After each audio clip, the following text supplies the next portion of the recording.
Buat apa dijegal nomor 3 terus kok? Ya, Gitu loh. Itu aja sih hoax, hoax. Gak ada buktinya kan penjegalan, coba ya apa kan ada buktinya? buktinya. Surveinya nomor 3 terus, buat apa dijegal? Nah, ini luar biasa. Nasdem digoyang dengan Jody Plate. Ada nggak pertimbangan itu sehingga belum diumumkan juga? Ya kalau diumumkan cepat-cepat nanti giliran PKS pun yang kena kan bisa begitu kan? PKS sedang menunggu durian runtuh ya?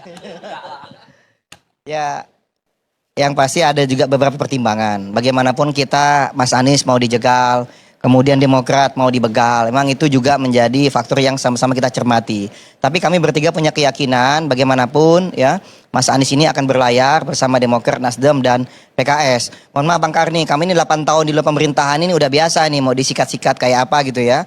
Diganggu-ganggu kayak apa, tapi Demokrat tidak akan bergeming. Kita tetap bersama teman-teman di Koalisi Perubahan.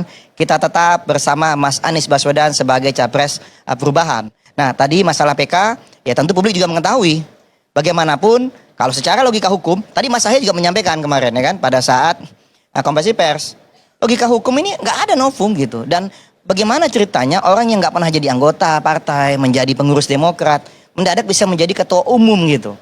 Ini kan sungguh suatu hal yang tidak dimasuk akal. Beda Mas Ahaye, maju cagup dari Demokrat, punya kartu tanda anggota Demokrat, kemudian jadi komandan Kogasma, jadi waketum, kemudian ikut pemilihan di Kongres menang gitu. Nah ini ada prosesnya gitu. Nah inilah yang kemudian kami sangat meyakini yang nggak mungkin lah orang nggak pernah jadi anggota, nggak jadi pengurus, bahkan nggak punya kantor, Bang Karni, mengaku ketum Demokrat, tapi nggak punya kantor di pusat, nggak punya kantor di 34 provinsi, nggak punya kantor di 14 kabupaten kota. Lah kami nih, Mas Ahaye dan Demokrat yang beneran nih, ini kita punya kantor, punya anggota, punya pengurus gitu. Nah inilah keyakinan kami, Majelis Hakim, DMA, insya Allah masih memegang teguh prinsip kebenaran dan keadilan itu. Insya Allah PK-nya Pak KSP Muldoko akan ditolak dan insya Allah Mas Anies bersama Demokrat, Nasdem dan PKS akan melaju di Pilpres 2024. Amin, insya Allah. Jadi kayak PKS ini kan tadi unsur nasionalis. Nah ini unsurnya agak religius Bang ya. Pakai nasionalis religius soalnya. Silakan Bang Karni, ada lagi? Aman ya? Apa? Udah aman ya? Belum. Oh belum? Belum ada putusan PK, belum apa? Oh, belum ya, belum.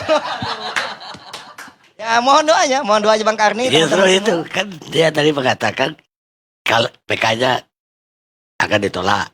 Pertanyaannya bagaimana kalau PK-nya diterima? Politik di Indonesia jangan lupa. Biasa sim salabim. Yang nggak ada jadi ada tuh barang. Ya, kita terus berusaha lah Mas Bang Karni. Sampai dengan saat ini kita sampaikan juga ke publik mengenai situasi saat ini. Jadi kita sama-sama pantau bagaimana proses peradilan di MA itu. Memang katanya ada ruang-ruang gelap, tapi kami meyakini di sini tetap ada secercah cahaya terang ya, harapan untuk kami tetap mendapatkan keadilan itu gitu. Yang pasti kita terus suarakan ke publik. Jadi publik sama-sama memantau.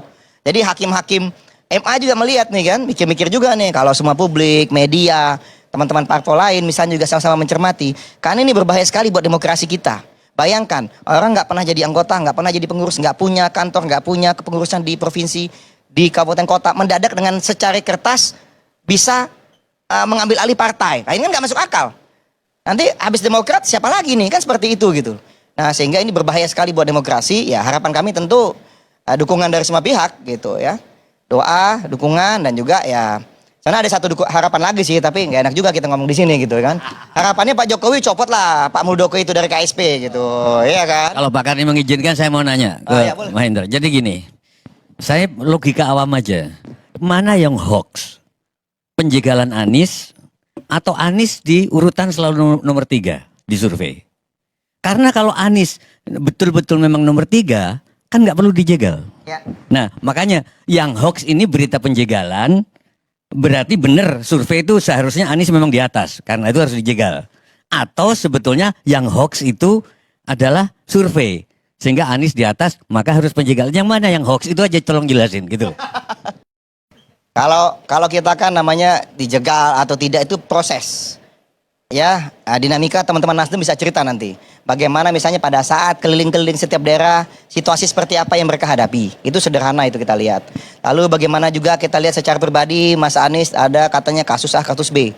ya kan? Lalu kemudian di institusi tertentu harus naik kasusnya, tapi nggak naik karena ada yang menolak di dalam. Yang menolak Berarti yang hoax diganti. yang survei.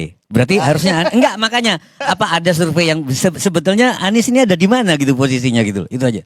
Nah, itu saya nggak bisa jawab kok masalah yang hoax adalah survei, karena bagaimanapun bagi kami survei kan ada metodologinya, ya kan? Kalau nanti kayak Pan bilang selalu dirugikan di dalam survei. Kalau kami masih meyakini survei itu ada metodologinya, pasti ada benarnya gitu. Apakah kemudian dalam membacanya ada perbedaan persepsi? Ataukah misalnya, mohon maaf nih, apakah survei yang ditampilkan selama ini benar adalah survei sebagai dalam konteks ilmu pengetahuan atau sebagai misalnya itu buat pengetahuan publik, ataukah bagian dari kampanye pihak tertentu? Itu kan beda tuh. Apakah ini sebagai campaigner atau sebagai pollster kalau bahasanya nih? Apakah ini alat kampanye atau ini alat benar-benar polling yang murni bebas nilai? Nah, kalau saya nggak bisa menyampaikan atau menjawab tuh, Pak Sujiwo Tewojo, ya saya nggak bisa menjawab. Saya agak deg-degan juga nih kalau mesti menjawab itu. Karena meyakini bahwa survei-survei sebagian besar pasti mereka serius gitu. Tapi kemudian kalau hasil yang ditampilkan, kok Mas Anies nomor 3 terus ya misalnya gitu. Mendadak nih, Pak Prabowo udah mati angin di Desember 2022, mendadak 2023 naik drastis misalnya kan. Lalu cross katanya di Ganjar. Ini kan perlu menjadi kajian juga gitu. Tapi ya kalau kami masih mencermati, survei itu adalah bagian dari metodologi ilmiah yang kita bisa lihat trennya. Apakah percaya atau tidak? Ya terpulang kepada kita masing-masing. Berarti penjagalan ini hoax kan? Soalnya Enggak. loh, buat apa dijegal nomor 3 terus kok? Ya, Gitu loh. Itu aja sih hoax, hoax. Gak ada buktinya kan penjagalan, coba ya apa kan ada buktinya? buktinya. Ya, surveinya nomor 3 terus, buat apa dijegal? Nah ini luar biasa. Karena memang sebelum-sebelum ini kan posisinya tinggi nih Mas Anies nih. Kan sebelum-sebelumnya 2022 kan juga bagus. Ya kan hasilnya segala apa. Enggak, jawabannya bukan itu. Memang perlu dijegal. Kalau nggak bisa nomor 1 lagi.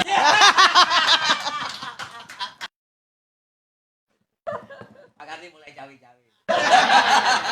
Mulai nggak netral. Presiden harus cawe-cawe. Presiden iya sih nggak boleh cawe-cawe Pak, gitu loh. Presiden aja bilang cawe-cawe boleh. Yang penting itu Indonesia maju. Pertanyaan terakhir. Apakah AAE jadi cawapres harga mati bagi Demokrat? Kalau kami tegas dan jelas di awal di Piagam sudah disampaikan. Kami memberikan mandat kepada Mas Anies Baswedan untuk memilih cawapres dan membentuk pasangan calon yang bisa memenangkan. Karena apa? Inilah aspirasi yang kami dapat dari keliling bertemu masyarakat seluruh Indonesia. Makanya Mas Aye, mohon maaf, silakan ditanya nanti, silakan dicek.